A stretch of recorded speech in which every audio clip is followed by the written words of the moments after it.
Hey my loves, இன்னைக்கு நம்ம 2025 வெளியான பேட் கேர்ள் அப்படின்னு சென்சிட்டிவான ஒரு கண்டென்ட் இருக்கக்கூடிய படத்தை பத்தி தாங்க பார்க்க போறோம். இந்த படத்தோட ஒன்லைனர் என்னன்னா, ரம்யா அப்படின்ற ஒரு சின்ன பொண்ணு சின்ன வயசுல இருந்தே தனக்கு பிடிச்ச மாதிரி ஒரு வாழ்க்கையை வாழணும்னு ஆசைப்படுறா. சுதந்திரமா இருக்கணும் அப்படின்னு ஆசைப்படுறா. அதை தாண்டி காதல் அப்படின்ற ஒரு விஷயத்துக்காக ஏங்க ஆரம்பிக்கிறா.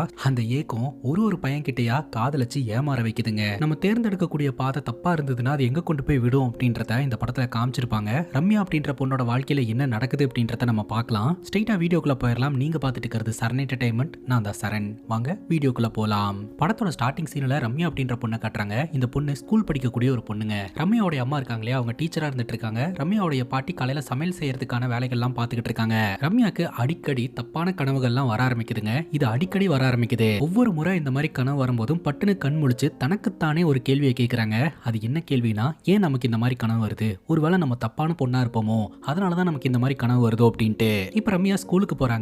கல்ச்சரல்ஸ்ல கலந்துக்கிறதுக்காக டான்ஸ் பிராக்டிஸ் பண்ண ஆரம்பிக்கிறா. அங்க வந்த மேக்ஸ் டீச்சர், நீ ஆல்ரெடி மேக்ஸ்ல எல்லாம் ஃபெயில் ஆயிட்டு இருக்க, இதுல டான்ஸ் பிராக்டிஸ் வேற பண்றதுக்கு வந்துட்டியா, போய் மேக்ஸ பிராக்டிஸ் பண்ணு அப்படின்ற மாதிரி அமுச்சு விட்டுறாங்க. ரம்யா பீரியட்ஸ் ஆன டைம்ல அவங்க பாட்டி பயங்கரமா திட்டுறாங்க. அவங்க குடும்பம் கொஞ்சம் ஆச்சாரமான குடும்பம் அப்படின்றதுனால அதை தொட்டா திட்டு இதை தொட்டா திட்டு, கிச்சனுக்குள்ள இந்த டைமுக்குள்ள எல்லாம் வரக்கூடாது அப்படின்ற மாதிரி பயங்கரமா திட்டுறாங்க. ஆனா இதெல்லாம் பெருசா அவ கண்டுக்கவே மாட்டா. பதிலுக்கு பாட்டியை டச் பண்ணிட்டு, இப்ப நீயும் தீட்டாயிட்ட, என்ன டச் பண்ணாத அப்படின்ற மாதிரி பேசி விட்டுருவாங்க. ரம்யாவோட அப்பா வெளியூர்ல வேலை பார்த்துட்டு இருக்காரு போல, அப்பதான் வந்துட்டு போவாருங்க. சோ அந்த வகையில வீட்டுக்கு வந்திருக்காரு அப்படின்னு சொல்லிட்டு ரம்யா ரொம்பவே சந்தோஷப்படுறா. இப்ப ரம்யாவோட ஸ்கூல் லைஃபை நம்ம கிட்ட காட்ட ஆரம்பிக்கிறாங்க. ரம்யா நல்லா படிக்கக்கூடிய பொண்ணெல்லாம் கிடையாதுங்க. அது மட்டும் இல்லாம அந்த ஸ்கூல்ல படிக்கக்கூடிய சித்து அப்படின்ற பையன் மேல இன்ட்ரெஸ்ட் இருக்கும். ஆனா அந்த பையன் வேற ஒரு பொண்ணு மேல இன்ட்ரெஸ்ட் காமிச்சிட்டு அந்த பொண்ணு கிட்ட போய் ப்ரப்போஸ் பண்ணுவான். அது ரம்யாக்கு ஒரு மாதிரி கஷ்டமா இருக்குங்க. அதே சமயம் அந்த பொண்ணு இவனோட காதலை ஏத்துக்கல அப்படின்னு சொல்லிட்டு ஒரு மாதிரி டிப்ரெஷனுக்குள்ள போயிருவான். சோ அந்த டைம்ல ரம்யா பேச ஆரம்பிப்பா, பழக ஆரம்பிப்பா. எதுக்குடா இப்படி வருத்தப்பட்டுக்கிட்டு இருக்க, அதான் நான் இருக்கேன்ல, நான் பாத்துக்கிறேன் அப்படின்ற மாதிரி ஆறுதல் சொல்ல இவங்க ரெண்டு பேருக்குள்ள ஒரு பழக்கம் ஏற்படுங்க. ஆனா அந்த பையன் பாத்தீங்கன்னா ரம்யா பத்தி அவனோட ஃப்ரெண்ட்ஸ் கிட்ட தப்பா பேச ஆரம்பிச்சிருவான். இவளுக்கு ரொம்பவே மனமுடிஞ்சு போயிடும். சோ அந்த ரிலேஷன்ஷிப்பும் கட் ஆயிருங்க. அதுக்கப்புறம் நாட்கள் நகர ஆரம்பிக்குது. இவங்களுடைய ஸ்கூல்ல புதுசா ஒரு பையன் ஜாயின் பண்றான். அந்த பையனோட பேரு நலனுங்க. அந்த பையன் போன் எல்லாம் வச்சிருக்கான். கிளாஸ் ரூம்ல டெஸ்க்கு கீழே வச்சு மொபைல்ல சாட் பண்ணிக்கிட்டு இருப்பான். நம்ம நோக்கியா போன் எல்லாம் யூஸ் பண்ணிட்டு இருந்தோம் இல்லையா, அந்த காலகட்டத்துல இந்த கதை நடக்கிற மாதிரி தான் காட்டுறாங்க.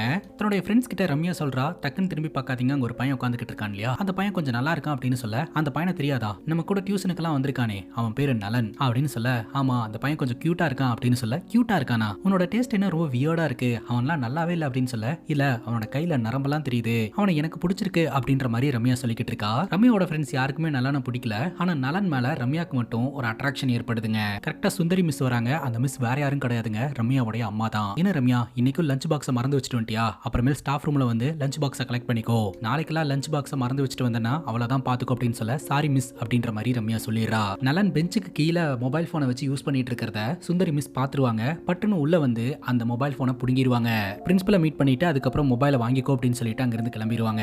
இதை பார்க்கும்போது ரம்யாக்கு ஒரு மாதிரி கஷ்டமா இருக்கும். அந்த மொபைல் போனுக்காக ஸ்டாஃப் ரூமுக்கு வெளியிலேயே வெயிட் பண்ணிக்கிட்டு இருப்பான். சுந்தரி மிஸ் பாத்தீங்கன்னா மத்த ஸ்டாஃப்ஸ் கிட்ட எல்லாம், இந்த பையன் பாருங்க மொபைல் போன் எல்லாம் கொண்டு வரான், ஸ்கூலுக்கு எதுக்கு மொபைல் போன் எடுத்துட்டு வரணும் அப்படின்னு சொல்ல, அங்க இருக்கிற ஸ்டாஃப் சொல்றாங்க, நம்ம ஸ்கூல் பசங்களாம் அந்த மாதிரி கிடையாது, புதுசா நியூ அட்மிஷன் உள்ள வரானுங்களே, அவனுக்கு தான் இந்த மாதிரிலாம் பண்ணிக்கிட்டு இருக்கானுங்க அப்படின்னு சொல்லிக்கிட்டு இருக்க, நம்ம ரம்யா லஞ்ச் பாக்ஸ் எடுக்கிறதுக்காக ஸ்டாஃப் ரூமுக்குள்ள போவா.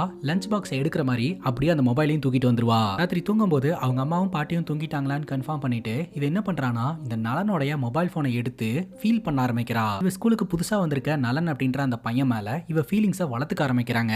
அடுத்த நாள் வழக்கம் போல இவ ஸ்கூலுக்கு போறா. ஸ்கூல்ல பிடி பீரியட் வருது, எல்லாருமே விளையாடிக்கிட்டு இருக்காங்க. அப்ப இவ மட்டும் பீரியட்ஸ் அப்படின்னு சொல்லிட்டு தென்னை மரத்தடியில போய் உட்காந்துக்குவாங்க. பிடி மாஸ்டர் பயங்கரமா திட்டுவாரு, இந்த மாதிரி அடிக்கடி ஏதாவது ஒரு சாக்கு சொல்லிட்டு போய் உட்காந்துக்கிற, ஸ்போர்ட்ஸ்ல எல்லாம் கலந்துக்கவே மாட்டேன்ற அப்படின்ற மாதிரி பிடி மாஸ்டர் திட்டிட்டு போறாருங்க. அப்ப நலன் கிரவுண்ட்ல விளையாடிக்கிட்டு இருப்பாங்க. அவன் விளையாடிக்கிட்டு இருக்கிறத இவ பாத்துக்கிட்டே இருப்பா. அதுக்கப்புறம் இவ யாருக்கும் தெரியாம கிளாஸ் ரூமுக்கு போக ஆரம்பிக்கிறா. நலனோட மொபைல் இவ கிட்ட தானே இருக்குது. நலனோட பேக்குள்ள வச்சுட்டு நலன் யூஸ் பண்ணக்கூடிய பென்சில் எடுத்து இவ ஒரு மாதிரி ஃபீல் பண்ணிக்கிட்டு இருப்பாங்க.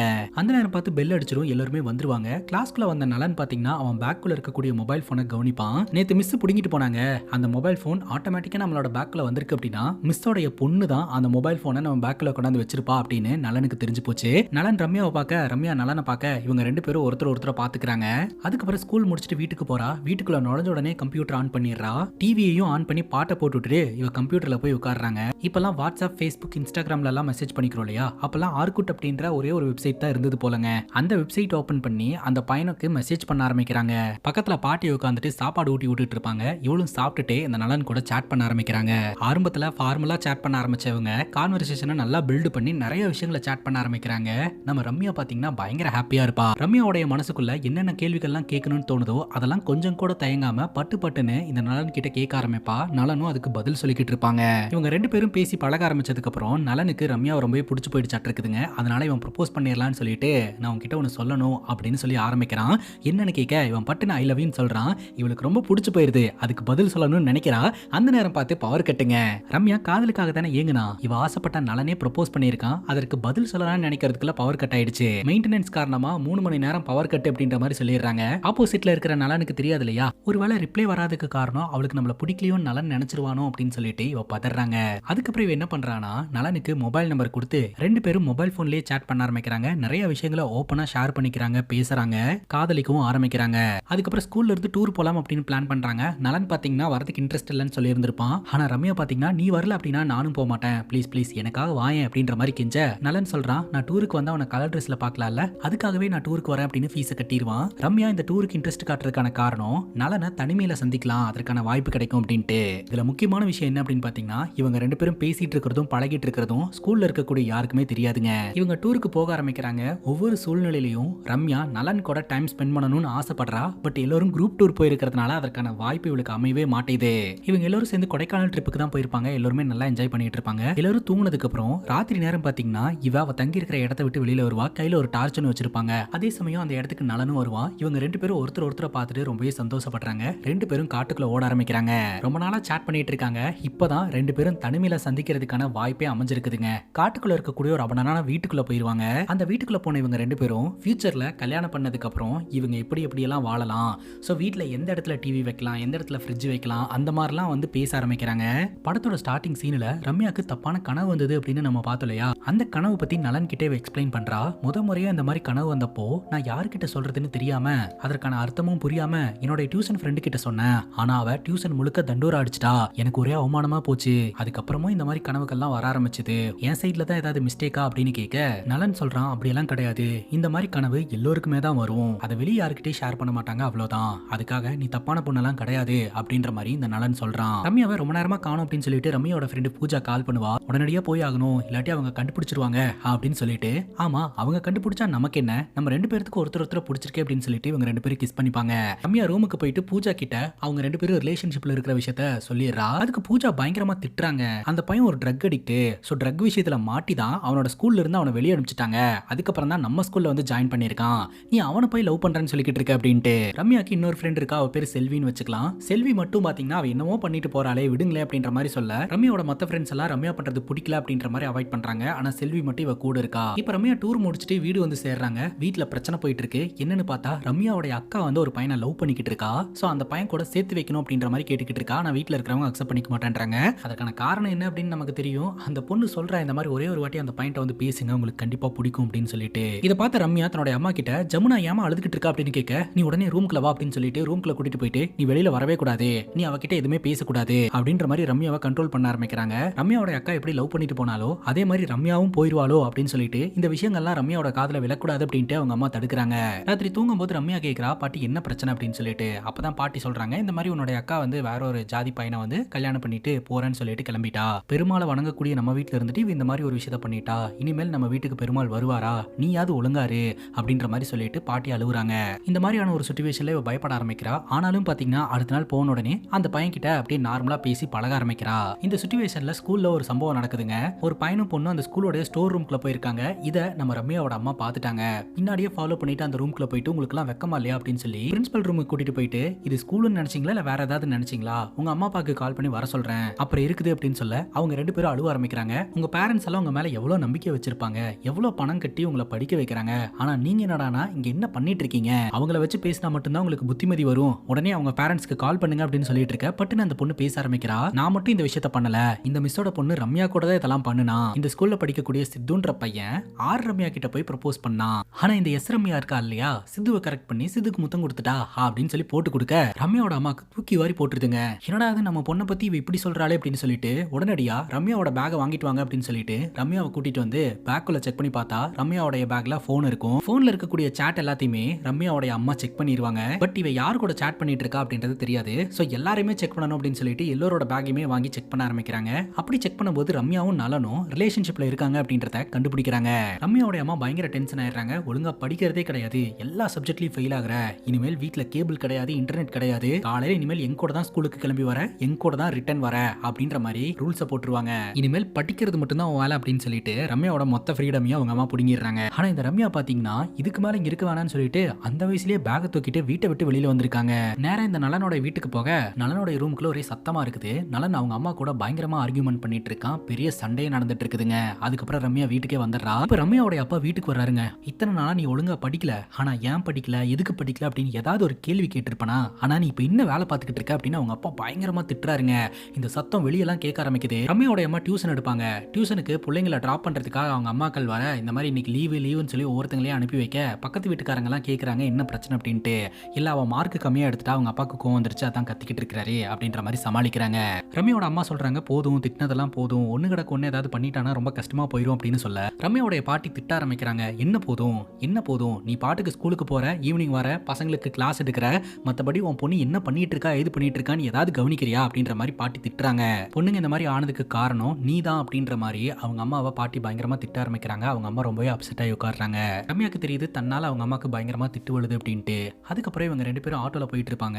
அப்ப ரம்யாவோட அம்மா சொல்லுவாங்க, நான் அந்த பையன்கிட்ட போய் பேசினேன், அந்த பையனோட அம்மா என்னென்னமோ சொல்றாங்க, பையனை வளைச்சு போட்டது நீதானா, அதுக்கு சப்போர்ட் பண்ணது நான் தானா, இப்படி எல்லாம் பேசுறாங்க. அது மட்டும் இல்லாம அந்த பையனை படிக்கிறதுக்காக இந்த ஊரை விட்டு வெளியூர் அனுப்பிச்சிட்டாங்க, அவன் சிங்கப்பூருக்கு போயிருக்கான் படிக்கிறதுக்கு அப்படின்னு சொல்ல ரம்யாக்கு ரொம்பவே கஷ்டமா போயிருதுங்க. அப்புறம் ரம்யாவோட அம்மா சொல்றாங்க, உன்னை திட்டல அடிக்கல, நாங்க கஷ்டப்படுறதெல்லாம் யாருக்காக, நீ நல்லா படிக்கணும் நல்லா வரணும் அப்படின்றதுக்காக தானே, இதெல்லாம் வேண்டாமா, எல்லாத்தையும் விட்டுட்டு நீ நல்லா படி, போர்டு எக்ஸாம்ல நல்லா ஸ்கோர் பண்ணு அப்படின்ற மாதிரி அம்மா அட்வைஸ் பண்றாங்க.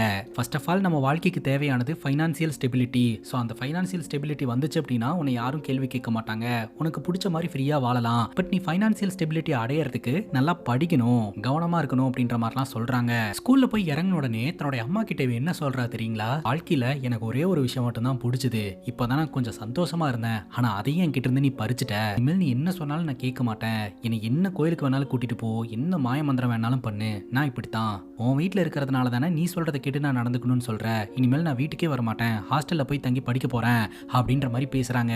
அப்படியே கட் பண்ணா இவளோட காலேஜ் லைஃப்ல என்ன நடந்தது அப்படின்றத நம்ம கிட்ட காட்ட ஆரம்பிக்கிறாங்க. இவ ஃபர்ஸ்ட் இயர் படிக்கக்கூடிய ஒரு பொண்ணுங்க.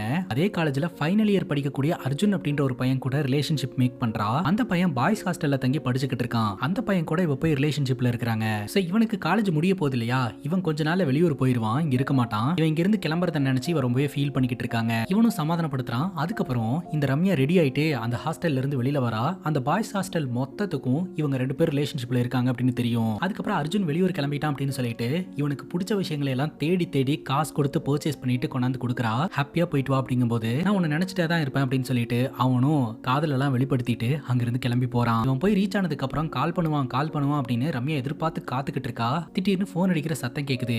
யாருன்னு அட்டன் பண்ணா அவங்க அம்மா தான் பேசுறாங்க. சாப்பிட்டியா, என்ன பண்ற, ஏது பண்ற அப்படின்ற மாதிரி கேட்டுட்டு போனை வச்சிடறாங்க. என்னுடைய காதலனான அர்ஜுன் கால் பண்ணுவான் அப்படின்னு ரொம்பவே எதிர்பார்த்து காத்துக்கிட்டு இருக்கா. ஆனா அவங்க கிட்ட இருந்து காலே வரமாட்டேதுங்க. ரம்யாவோட சர்க்கிள்ல இருக்கிறவங்க எல்லாம் வந்து அர்ஜுனை பத்தி பேச ஆரம்பிக்கிறாங்க. அர்ஜுன் இப்ப ஸ்டே பண்ணிருக்கிற இடம் பயங்கரமா இருக்கு, ஸ்கைப்ல வீடியோ கால் பண்ணிருந்தான் அப்படின்லாம் பேசிட்டு இருக்காங்க. அதெல்லாம் கேட்கும்போது ரம்யாக்கு செம்ம காண்டாகுது. ஃபர்ஸ்ட் பிரியாரிட்டி நமக்கு தானே கொடுக்கணும், அவன் போய் சேர்ந்த உடனே நமக்கு கால் பண்ணிருக்கணும், இப்போ வரைக்கும் அவன் காலே பண்ணல, மத்தவங்களுக்கு எல்லாம் வீடியோ கால் எல்லாம் பண்ணி பேசியிருக்கான், நம்ம கிட்ட கான்டாக்டே இல்ல அப்படின்னு சொல்லிட்டு பயங்கர கோவத்தோட ஒரு பையன் கிட்ட போயிட்டு கேட்க அந்த பையன் வந்து சொல்றான் அவனோட நியூ நம்பர்ல இருந்து தான் அவன் எனக்கு கால் பண்ணான் அப்படின்னு சொல்லிட்டு. அந்த நியூ நம்பரை பத்தி ரம்யாக்கு எதுவுமே தெரியாதுங்க. அதுக்கப்புறம் ரம்யா நம்பரை வாங்கி அர்ஜுனுக்கு போன் பண்றாங்க. அர்ஜுன் வந்து ரம்யா கிட்ட ஏதோ ஒரு சாக்கு போக்கு சொல்லிக்கிட்டு இருக்கான். ஆரம்பத்துல ரம்யா மிரட்டுற மாதிரி பேசிட்டு மறுபடியும் அர்ஜுன் கூட நல்ல விதமா பேச ஆரம்பிச்சிடுறாங்க. பேசிக்கா அர்ஜுனோட நடவடிக்கைகள் எல்லாம் பார்த்தாலே தெரியுது ரம்யாவை அவன் கலட்டியோட தான் பாத்துக்கிட்டு இருக்கான் அப்படின்ட்டு. அதுக்கப்புறம் ரம்யா கேட்கறா, நான் உனக்காக கிஃப்ட்ஸ் எல்லாம் வாங்கி கொடுத்துட்டேன், அதெல்லாம் உனக்கு பிடிச்சதா அப்படின்னு கேட்கும்போது அதை ஃபிளைட்லயே மறந்துட்டேன் அப்படின்ற மாதிரி அலட்சியமா பதில் சொல்றான். அதை கேட்டதும் ரம்யாக்கு பயங்கர கோவம் வந்துருது. போனை கட் பண்ணிடுறா. அதுக்கப்புறம் பேசவே இல்லை. தொடர்ந்து இவன் கால் பண்ணிக்கிட்டே இருப்பான். அதுக்கப்புறம் ரம்யா அட்டன் பண்ணி பேச ஆரம்பிக்கிறா. இவங்க ரெண்டு பேருக்குள்ள சண்டை வருது. அந்த சண்டையில ஆரம்பத்துல இவ தான் பயங்கரமா கத்துவா, கடைசியில இவ தான் சாரி கேட்டு சரண்டரும் ஆவா. இப்ப ரம்யா கூட ஸ்டே பண்ணிருக்கிற எல்லா பொண்ணுங்களும் சொல்றாங்க, நீ ஃபீல் பண்ற லெவலுக்கு எல்லாம் ஒருத்தே கிடையாது, நீ அவனுக்காக ஃபீல் பண்ணாத அப்படின்ட்டு. ஆனா இவ அர்ஜுனுக்கு ரொம்பவே மதிப்பு கொடுக்குறா. அப்பப்ப இவளுக்கும் டவுட் வருது, உண்மையிலேயே இவங்க எல்லாம் சொல்ற மாதிரி அவனுக்கு நம்மள பிடிக்கலையோ அதனாலதான் அவாய்ட் பண்றானோ அப்படின்ட்டு. இவ அர்ஜுன் மேல பைத்தியமா இருந்துகிட்டு இருக்கா. ரம்யாவோட ஃப்ரெண்டு செல்வி இதெல்லாம் கவனிக்கிறாங்க. எனக்கு என்னமோ சம்திங் ராங்னு தோணுது, அவன் செட் ஆக மாட்டான், அவனை கலட்டியோட தான் பாக்குறான் அப்படின்ட்டு. ஆனா ரம்யா என்ன சொல்றானா, சீரியஸ் ரிலேஷன்ஷிப்னா இந்த மாதிரி ப்ராப்ளம் வரும், அதெல்லாம் சரியாயிரும், அதை பத்தி எல்லாம் நீ கவலைப்பட தேவையில்ல அப்படின்ற மாதிரி சொல்லிடுறா. எண்ட் ஆஃப் தி டே சண்டையெல்லாம் போட்டு அவன் பிளாக் எல்லாம் பண்ணி விட்டுறான். இதனால மனம் முடிஞ்சு போன இந்த ரம்யா பாத்தீங்கன்னா மயக்கம் போட்டே விழுந்துடுறா. ஹாஸ்பிட்டல்ல கொண்டு போய் அட்மிட் பண்றாங்க. உடம்புல சுத்தமா சத்தே இல்லை அப்படின்னு டாக்டர் சொல்றாங்க. இவங்க ரெண்டு பேர்த்தோட ரிலேஷன்ஷிப் ரொம்ப டாக்ஸிக்கா போயிட்டு இருக்குங்க. அதனாலதான் தான் வந்து இவளுக்கு இந்த மாதிரி ப்ராப்ளம் எல்லாம் ஏற்பட்டு ஹாஸ்பிட்டல் அட்மிட் ஆயிருக்கா, அந்த நிலைமை வரைக்கும் வந்திருக்கு. ஸோ இவங்க 2 பேரும் பிரிஞ்சிருந்தா தான் கரெக்டாக இருக்கும் அப்படின்ற மாதிரி செல்வி நினைக்கிறாங்க. ஆனால் ஹாஸ்பிட்டல் அட்மிட் ஆன உடனே அவங்க கிட்ட இருந்து கால் வந்திருக்கு போல, மறுபடியும் பழையபடி கொஞ்சம் இவ பேச ஆரம்பிச்சிட்டாங்க. அதுக்கப்புறம் ரம்யாவை பார்க்கறதுக்காக ரம்யாவோட அம்மா அப்பா வராங்க. ரம்யாவோட ரூமுக்கு வரும்போது அங்க இருக்கக்கூடிய பாட்டில் எல்லாத்தையுமே ரம்யாவோட அப்பா கவனிக்கிறாரு. வீட்டில் முடியாம பாட்டி இருக்காங்க, உங்க அப்பா ஹைதராபாத்ல இருந்து ஃபிளைட் பிடிச்சி இந்த இடத்துக்கு வந்திருக்காரு, உனக்கு உடம்பு சரியில்லாம இருக்கிறது எங்களுக்கு ரொம்ப கவலை அளிக்குது, அதனால உடம்பு சரியாகிற வரைக்குமாவது நீ வீட்டில இருந்து வந்து படிப்பியாமா, வீட்டுக்கு வா, உங்க பாட்டிக்கு வேற ரொம்ப உடம்பு முடியாம இருக்கு அப்படின்ற மாதிரி கூப்பிடுறாங்க. ஆனா இவ வரமாட்டா அப்படின்ற மாதிரி அடம் பிடிக்கிறாங்க.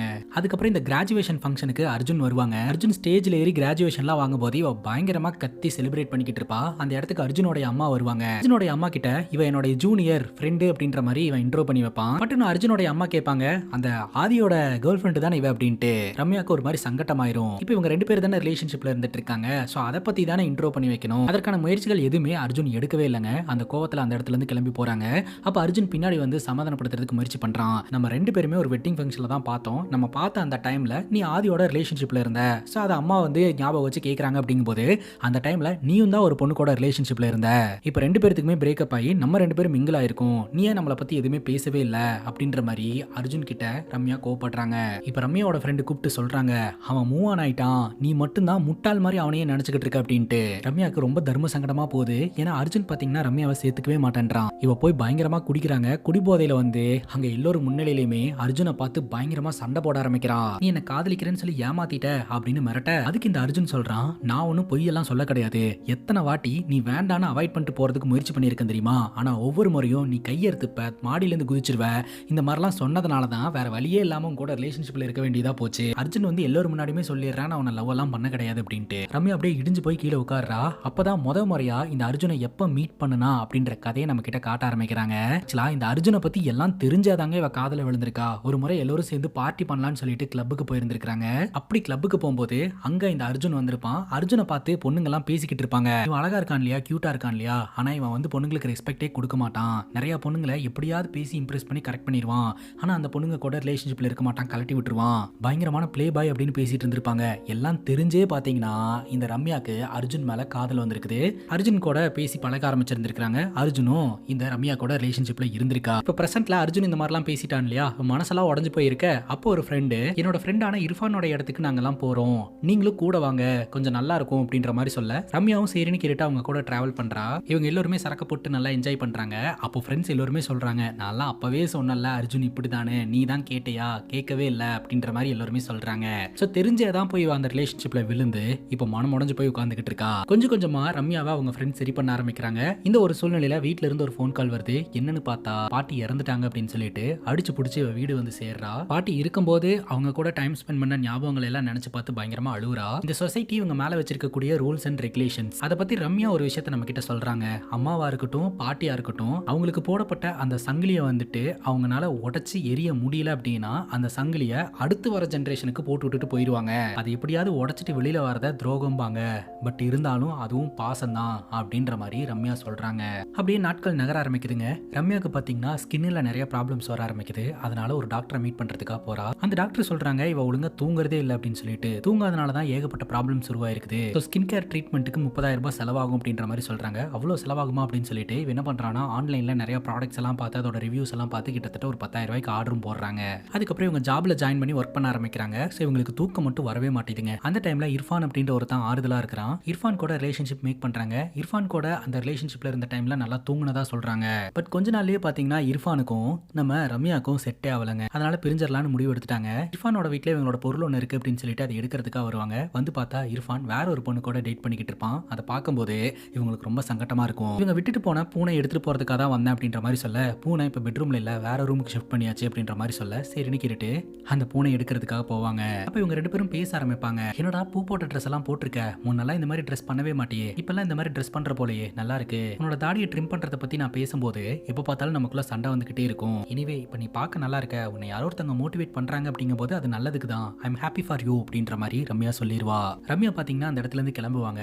ஆட்டோல இருந்து செல்விக்கு போனை போட்டு கொஞ்ச நேரம் கூட பேசிட்டே இரு, எனக்கு ரொம்ப டிப்ரெஷனா இருக்கு அப்படின்னு சொல்லிட்டு, இர்ஃபான் இப்படி இருந்தா நல்லா இருப்பான், அப்படி இருந்தா நல்லா இருப்பான் அப்படின்ற மாதிரி பேசிக்கிட்டு இருக்க, ஓகேவா தான் நீ இருக்கியா அப்படின்ற மாதிரி கேட்க, இர்ஃபான் கூட மீண்டும் பேச்சப் ஆயிரலாம் அப்படின்ற ஒரு எண்ணத்துல தான் ரம்யா இருந்திருப்பா. பட் இர்ஃபான் வேற பொண்ணு கூட டேட் பண்றா அப்படின்னு தெரிஞ்ச உடனே மனம் முடிஞ்சு போய் இவங்க கிளம்புறாங்க. அதுக்கப்புறம் செல்வி கிட்ட பேசி பேசிக்கிட்டே இருப்பா. செல்வி பாத்தீங்கன்னா இப்ப திருமணமாயி பிரெக்னெண்டா இருந்துட்டு இருப்பாங்க. அவங்களோட வாழ்க்கை நல்லபடியா போயிட்டு இருக்கும். செல்வியும் பாத்தீங்கன்னா ரம்யா கிட்ட நீ ஹாப்பியா இரு அப்படின்ற மாதிரி தான் அட்வைஸ் பண்ணிக்கிட்டு இருப்பாங்க. இப்ப ரம்யா பாத்தீங்கன்னா ஃப்ரெண்ட்ஸோட சேர்ந்து பார்ட்டி அது இதுன்னு சொல்லிட்டு பயங்கரமா சுத்திக்கிட்டு இருப்பா. தன்னோட கதைகள் எல்லாத்தையுமே தன்னோட ஃப்ரெண்டு கிட்ட ஷேர் பண்ணுவா. இது எல்லாத்தையும் கேட்ட ஃப்ரெண்டு என்ன சொல்லுவானா, ஒரு ரிலேஷன்ஷிப்ல உனக்கு பெரிய ஹர்ட் ஏற்பட்டிருக்கு, அந்த ரிலேஷன்ஷிப்ல இருந்து நீ வெளியே வந்துட்ட, நீ வேற ஒரு பையன் கூட ரிலேஷன்ஷிப்ல இருக்கிறதுக்கு அந்த பையன் அந்த காயத்தை ஆத்துறேன்னு சொல்லி வந்தானா அவனால கண்டிப்பா அந்த காயத்தெல்லாம் ஆத்த முடியாது, அதை ஏன் நீ புரிஞ்சுக்க மாட்டேன்ற, இந்த காயத்தெல்லாம் ஆத்துறதுக்கு ஒரே வழி மறக்கிறது மட்டும்தான் அப்படின்ற மாதிரி சொல்லிக்கிட்டு இருப்பாங்க. இப்போ ஒரு ஃபங்க்ஷன்ல கலந்துக்கிறதுக்காக வருவாங்க. ஸோ அந்த ஃபங்க்ஷனுக்கு பார்த்தீங்கன்னா நம்ம ரம்யா சாரி கட்டிட்டு வருவா. ஸ்டேஜில் உட்காந்துக்கிட்டு இருக்கக்கூடிய குழந்தைக்கு புகையினால ரொம்ப கஷ்டமா இருக்கும். உடனடியாக அந்த குழந்தைய போய் ரம்யா எடுத்துட்டு வந்து குழந்தை எங்க சேஃபாகவும் கம்ஃபர்டபுளாகவும் இருக்குதோ அங்கே தான் இருக்கணும் அப்படின்ற மாதிரி அந்த குழந்தைகிட்ட பேசிட்டு இருக்க, அந்த குழந்தை ஸ்டேஜில் இருக்கணும் அப்படின்னு சொல்லிட்டு ஒருத்தவங்க வந்து வாங்கிட்டு போயிடுவாங்க. அப்போ ரம்யாவோட அம்மா வந்து பேச ஆரம்பிக்கிறாங்க, இன்னும் எவ்வளோ நாள் தான் இப்படியே இருக்க போற, ஒரு கல்யாணம் பண்ணலாம்ல அப்படின்னு சொல்லிட்டு. ஏன்னா ரம்யாக்கு கிட்டத்தட்ட ஒரு 30 வயசுக்கு மேலே ஆயிடுச்சுங்க. அதுக்கப்புறம் அவங்க அம்மா கேட்குறாங்க, மிங்கிள்னு ஒரு அப்ளிகேஷன் இருக்கா, அந்த அப்ளிகேஷனில் நீ இருக்க அப்படின்னு சொல்லிட்டு உன்னுடைய ஃபோட்டோவை பார்த்ததா ரிலேஷன் ஒருத்தங்க சொன்னாங்க. அப்படிங்கும்போது நம்ம ரிலேஷன் ஒருத்தங்க அதில் இருக்காங்களா அப்படின்னு சொல்லிட்டு அந்த மிங்கிள் ஆப்பை பற்றி தன்னுடைய அம்மா கிட்ட காட்ட ஆரம்பிக்கிறாங்க. அப்போ தான் தெரிய வருது அது வந்து திருமணத்துக்கு வரன் பார்க்கக்கூடிய ஆப் எல்லாம் கிடையாதுங்க, டேட்டிங் பண்ணக்கூடிய ஆப் அப்படின்ட்டு. அதில் ஒரு பையனை பார்த்துட்டு அந்த பையன் நல்லா தானே இருக்கிறான், அவனை கல்யாணம் பண்ணிக்கேன் அப்படின்ற மாதிரி அவங்க அம்மா சொல்கிறாங்க. இது டேட் பண்ணக்கூடிய ஆப் அப்படின்னு அப்போ தான் அவங்க அம்மாவுக்கு தெளிவாக புரிய வைக்கிறாங்க. நீ என்ன இந்த மாதிரி அப்ளிகேஷன்லாம் யூஸ் பண்ணுற அப்படின்ற மாதிரி அவங்க அம்மா திட்டுறாங்க. மா ஸ்ட்ரெஸ் ஆகாத, என்ன மிங்கிள்ல பார்த்து ஒருத்தன் வந்து சொன்னான் இல்லையா, அவனும் மிங்கிள்ல இருக்கான் தான் அர்த்தம், அப்போ அவன் என்ன நல்லவனா அப்படின்ற மாதிரி கேட்குறாங்க. நீ பேசுறதெல்லாம் என்னால் புரிஞ்சுக்கவே முடியல, நாங்களாம் போனதுக்கப்புறம் உன்னை யாரடி பார்த்துப்பா அப்படின்ற மாதிரி அவங்க அம்மா ஃபீல் பண்ணுறாங்க. உன் ஃப்ரெண்ட்ஸுக்கு திருமணம் ஆயிடுச்சு, செட்டில் ஆயிட்டாங்க, ஆனால் நீ மட்டும் ஏன் இப்படி இருக்க அப்படின்ற மாதிரி கேட்க, அப்போ இர்ஃபானோட ஞாபகங்கள் அவங்க மைண்டில் வந்து போது. இர்ஃபானை கல்யாணம் பண்ணிக்கணும் அப்படின்ற எண்ணத்தில் தான் இவங்க இருந்திருக்காங்க. பட் செட் ஆகாமல் பிரிஞ்சுட்டாங்க. ரம்யா பார்த்தீங்கன்னா பொருள் வாங்குறதுக்காக சூப்பர் மார்க்கெட் போயிருப்பா. அப்போ ரம்யா மேலே ஏதோ ஒரு குழந்தை கை பட்டுட்டே இருக்கும். என்னடான்னு சொல்லிட்டு பட்டுன்னு திரும்பி பார்த்தா குழந்தைய வச்சுக்கிட்டு ஒரு நபர் நின்றுக்கிட்டு இருப்பாரு. அந்த நபர் வேற யாரும் கிடையாதுங்க, இவங்க ஃபர்ஸ்ட் லவ் பண்ணாங்களே நலன், அவன் தான். அதுக்கப்புறம் நலனை வீட்டுக்கு கூட்டு போறாங்க. அங்க இருக்கக்கூடிய ஃப்ரெண்ட்ஸ் கிட்ட எல்லாம் பாத்தீங்கன்னா நலனை இன்ட்ரோ பண்ணி வைக்கிறாங்க. இவங்க ரெண்டு பேரும் பேசலாம் அப்படின்னு சொல்லிட்டு ரூம்குள்ளேயும் போவாங்க. நலனுக்கு திருமணமா இப்ப குழந்தை இருக்குதுங்க. ரம்யா பாத்தீங்கன்னா நலன் கிட்ட ஒரு சில கேள்விகள்லாம் கேட்க ஆரம்பிக்கிறா. உன்னோட வைஃப் பாக்குறதுக்கு நல்லா இருக்க மாட்டாங்களா அப்படின்னு கேட்க, அவ சூப்பரா இருப்பா அப்படின்னு அவன் சொல்றான். உங்க ரெண்டு பேருக்குள்ள ஏதாவது ப்ராப்ளமா, ஏதாவது பிரச்சனையா அப்படின்ற மாதிரி கேட்க, அதெல்லாம் எதுவுமே இல்ல, நல்லா போயிட்டு இருக்கு அப்படின்ற மாதிரி அவன் சொல்றான். இதெல்லாம் எதுக்கு கேட்கறாங்க அப்படின்னா நலன் கூடயே இவங்க பேச்சப் ஆயிரலாம் அப்படின்ற மாதிரி திங்க் பண்றாங்க. நலனோட வாழ்க்கை நல்லா தாங்க போயிட்டு இருக்கு. பழைய காதல் ஞாபகங்கள்லாம் இவங்க மைண்டுக்கு வருது. இவங்க ரெண்டு பேரும் கிஸ் பண்ணலான்னு கிட்ட வராங்க. அந்த நேரம் பார்த்து நலனோட மனைவி கால் பண்ண பட்டுன்னு இவங்க ரெண்டு பேரும் விலகி போயிருவாங்க. அதுக்கப்புறம் நலனும் பாத்தீங்கன்னா அந்த இடத்துல இருந்து கிளம்பிடுறாருங்க. இப்ப ரம்யாவோட வீட்டு ஹவுஸ் ஓனர் வந்து வீடு காலி பண்ண சொல்லி இருக்கிறதுனால இவங்க வீடு காலி பண்றதுக்கான ஏற்பாடு பண்ணிட்டு இருக்காங்க. அப்போ ரம்யாவோட அம்மா வந்து உதவி செஞ்சுக்கிட்டு இருப்பாங்க. அப்ப ரம்யா சொல்லுவா, நான் நலனை பார்த்தேன் அப்படின்ட்டு. நலன் இப்போ ரொம்ப நல்லா இருக்கான், அவனுக்கு ஒரு குழந்தை இருக்கு. ஆனால் நல்லா யோசிச்சு பார்த்தா எனக்கு என்ன தெரியுமா தோணுது, நீ மட்டும் எங்கள் லைஃபுக்குள்ளே பூந்து எல்லாத்தையும் காலி பண்ணாமல் இருந்திருந்தேன்னா நலன் இப்போ வாழ்ந்துட்டு இருக்கான் இல்லையா, அந்த லைஃப் என்னோடதான் இருந்திருக்கும். அந்த டைமில் எங்கள் ரெண்டு பேர்த்த பிரித்து வச்சது மட்டும் இல்லாமல் நாங்கள் ஏதோ கொலக்குத்தம் பண்ணிக்கிட்ட மாதிரி எங்களை அப்படி ட்ரீட் பண்ணீங்க. உண்மையை சொல்லணும்னா அந்த வயசில் எத்தனை பொண்ணுங்களுக்கு பாய் ஃப்ரெண்ட்ஸ் இருந்துச்சு தெரியுமா, என்கிட்ட தான் ப்ராப்ளம் அப்படின்னு சொல்கிறீங்க, பிரச்சனை என்கிட்ட கிடையாது உங்ககிட்ட தான் அப்படின்ற மாதிரி அவங்க அம்மாவை ரம்யா குறை சொல்கிறா. அவங்க அம்மா எதுவுமே பேச முடியாமல் நிற்கிறாங்க. அதுக்கப்புறம் இவங்க ஆசையாக வளர்த்துட்டு இருக்கக்கூடிய பூனை காணாமல் போயிடுச்சுங்க. அந்த பூனை மேலே இவங்க அதிகமாக பாசம் வச்சிருக்காங்க. அந்த பூனையை தேடி அலைய ஆரம்பிக்கிறாங்க. எல்லா இடத்துலையுமே என்னோட பூனையை பார்த்தீங்களா பூனையை பார்த்தீங்களான்னு கேட்டு சுற்றிக்கிட்டு இருப்பாங்க. இப்போ பூனை எங்கே தெரியுமே கிடைக்காம சோகமாக ஒரு இடத்துல வந்து உட்காந்துக்கிட்டு இருப்பா. அப்போ பக்கத்தில் இர்ஃபான் வந்து உட்காருவான். அப்போ இவங்க பூனையை தேடி வந்ததா சொல்லுவாங்க. அப்போ தான் அந்த பூனை எங்கிருந்து கிடைச்சது அப்படின்றத பற்றி யோசனை பண்ணுவாங்க. இர்ஃபான் கூட ரிலேஷன்ஷிப்பில் இருந்த அந்த டைமில் தான் பார்த்தீங்கன்னா இந்த பூனை ரோட்ல இருந்து கிடைச்சிருக்கும். இந்த பூனைக்கு மேடம் அப்படின்னு பேர் வச்சு வளர்க்க ஆரம்பிச்சிருந்திருப்பாங்க. இப்போ இர்ஃபான் கூட பிரேக்கப் ஆயிடுச்சு. பட் அந்த பூனை இன்னுமே நம்ம ரம்யா கிட்ட தான் இருக்குது. இப்போ காணாமல் போயிடுச்சுங்க. ரம்யா பூனையை காணோன்னு சொல்லிட்டு வீட்டில் அவங்க அம்மா கிட்ட வந்து நிறைய பேசுவா, அழுவா. இதெல்லாம் பார்த்து அவங்க அம்மாவுக்கு பயமா இருக்கும். ஒரு டாக்டர் கிட்ட போயிட்டு பேசுவாங்க. ஜன்னலை திறந்தப்பவே என் பொண்ணு வீட்டை விட்டு வெளியில போயிட்டா, அவளை என்னால் தடுக்க முடியல, தடுக்கவும் கூடாது, எனக்கு என்ன பண்றதுன்னு தெரியல அப்படின்ற மாதிரி சொல்றாங்க. கிட்டத்தட்ட 35 வருஷம் ரம்யாவோட அம்மா வந்து அந்த ஸ்கூல்ல டீச்சரா ஒர்க் பண்ணி இருந்திருக்காங்க. அவங்களுக்கு பெருமை சேர்த்து கொடுக்குற மாதிரி விழா ஒன்று ஆர்கனைஸ் பண்ணியிருக்காங்க. அந்த விழாவில் கலந்துக்கிறதுக்காக ரம்யாவும் போறா. அவங்க அம்மா ஸ்டேஜில் ஸ்பெஷல் ஸ்பீச் ஒன்று கொடுத்துட்டு இருப்பாங்க. பின்னாடி உட்காந்துட்டு இருக்கக்கூடிய செட் ஆஃப் பொண்ணுங்கள்லாம் வந்து குசி குசின்னு ஏதோ பேசிக்கிட்டே இருப்பாங்க. அப்ப அமைதியா இருங்க அப்படின்ற மாதிரி சொல்ல, இவங்க பேசுறது இல்லாம காது கொடுத்து கேட்டுட்டு இருக்கீங்க அப்படின்னு கேட்க, அவங்க என்னுடைய அம்மா அப்படின்னு ரம்யா சொல்ல, ஓ அந்த ரம்யாவா நீங்க அப்படின்னு இந்த பொண்ணுங்க எல்லாம் கேட்கறாங்க. அப்பதாங்க தெரிய வருது, ஸ்கூலை விட்டு வெளியில வந்து பல சம்பவங்களை பார்த்துட்டாங்க, பல விஷயங்களை எக்ஸ்பீரியன்ஸ் பண்ணிட்டாங்க. ஆனா அந்த ஸ்கூல்ல நடந்த சம்பவம் அடுத்த வருஷம் அப்படின்னு சொல்லிட்டு நம்ம ரம்யாவோடைய அம்மாக்கு கெட்ட பேரை உருவாக்கி வச்சிருந்திருக்கு. அங்க இருக்கக்கூடிய ஸ்டூடெண்ட்ஸ் யாருமே ரம்யாவை பேஸ் பண்ணி ரம்யாவோடைய அம்மாவை மதிக்கிறதே இல்லைன்றது தெரிய வருதுங்க. ரம்யாவுக்கு ரொம்ப கஷ்டமாக இருக்குங்க. அந்த ஸ்கூல்லேருந்து வெளியில் வருவாங்க. இவங்க 2 பேரும் ஆட்டோவில் போகும்போது அவங்க மனசு சாரி கேட்கணும்னு தோணும். ஆனால் சாரி கேட்க முடியாது. அதுக்கப்புறம் அவங்க மனசே சொல்லும், யார் யார்கிட்டயோ போய் நீ சாரி கேட்குறல்ல, பெத்த அம்மா தானே, சாரி கேட்குறதுல ஒன்றும் தப்பே இல்லை அப்படின்ற மாதிரி சொல்ல இவங்க சாரி கேட்பாங்க. அது மட்டும் இல்லாமல் ரம்யாவோட வாழ்க்கையில் ரம்யா ஃபேஸ் பண்ணதெல்லாம் கொஞ்சமான ரெஸ்ட்ரிக்ஷன்ஸ் தான். ஆனால் ரம்யாவோடைய அம்மா காலகட்டத்தில் அவங்க ஃபேஸ் பண்ணதெல்லாம் இன்னும் நிறையா. அவங்க பாட்டி கொள்ளு பாட்டி அவங்களுக்கெல்லாம் பார்த்தீங்கன்னா படிக்கிறதுக்கு கூட சுதந்திரம் இல்லாமல் இருந்திருக்குது. அது எல்லாத்தையுமே ஒரு ஜென்ரேஷனாக உடச்சு தான் இப்போ ரம்யாவுக்கு கிடைச்சிருக்கக்கூடிய ஃப்ரீடம் கிடைச்சிருக்கு. இந்த ஃப்ரீடத்தை இவங்க முழுவதுமாக அனுபவிக்கணும்னு நினைக்கிறாங்க. தன்னோட வீட்டில இருந்து தள்ளி போயிடலாம், அவங்களுக்குன்னு ஒரு தனி வீடு, அந்த வீட்டில் இவங்க தனியாக வாழலான்னு முடிவெடுக்கிறாங்க. ஸோ அப்பதான் தன்னை யாருமே ஜட்ஜ் பண்ண மாட்டாங்க அப்படின்னு சொல்லிட்டு இப்போ தங்கி இருக்கக்கூடிய அந்த வீட்டுக்கு போறாங்க. அப்படி போகும்போது அந்த வீட்டு வாசல்ல இவங்க ஆசையா வளர்த்துட்டு இருந்த அந்த பூனைக்குட்டி இருக்குங்க. இவங்களை பார்த்த உடனே கத்தும். இவங்க ரொம்ப ஹாப்பி ஆயிருவாங்க. நினைச்ச மாதிரியே ஒரு வீட்டை ரெண்டுக்கு பிடிக்கிறாங்க. அந்த வீடு இவங்களுக்கு பிடிக்கவும் செய்யுது. ஸோ அந்த வீட்டில் புதுசா வாழ்க்கையை தொடங்குற மாதிரி காமிச்சு இந்த படத்தை முடிக்கிறாங்க. இந்த படத்தை பத்தி நீங்க என்ன நினைக்கிறீங்க அப்படின்னு உங்களோட கருத்து கமெண்ட் செக்ஷன்ல பதிவு பண்ணுங்க. அண்ட் இதே மாதிரி வேற எதனா படத்தை பத்தி பேசணும் அப்படின்னு நினைச்சீங்கன்னா படத்தோட பேரை கமெண்ட் செக்ஷன்ல சொல்லுங்க. இதே மாதிரி வேற ஒரு நல்ல வீடியோல வந்து சந்திக்கிறேன். Love you guys, take care and cheers.